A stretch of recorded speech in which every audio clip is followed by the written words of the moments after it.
people. Hello, welcome to my YouTube channel. Today we are going to learn about colors. That's why today you will find me having so many clothes beside me. So we are going to learn about colors. Okay, mu Kinyarwanda tugiye kurebera hamwe icyo bita amabara.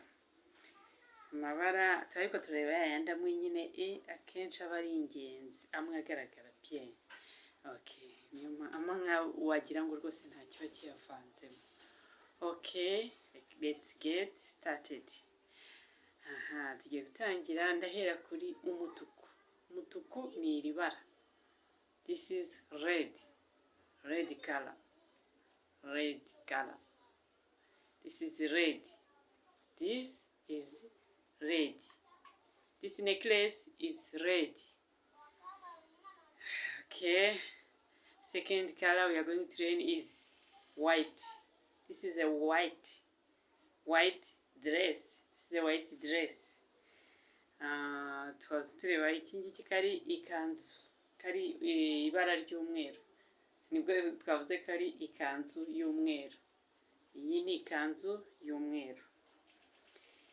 Third color we are going to learn, this is black. This is a black color. So is this black t-shirt. This is black t-shirt. Iri ni ibara ry'umukara. Umupira w'umukara. Okay, fourth one we are going to learn this color here, up here. It's green. Mu Kinyarwanda ni icyatsi. Uvuga ngo iki ni icyatsi. Okay. Fifth color, it's brown.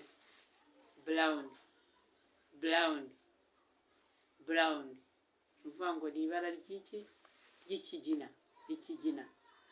So this shirt has two colors. Has green and brown. Green and brown. Ni ukuvuga ngo ikabutura ifite amabara abiri. Ifite icyatsi hejuru, ikagira n'ikigina hasi. Okay, we're going to another color. This color is blue. So blue. This is blue jeans. Uvuga ngo ikoboyi y'ubururu. Blue. Ikoboyi y'ubururu.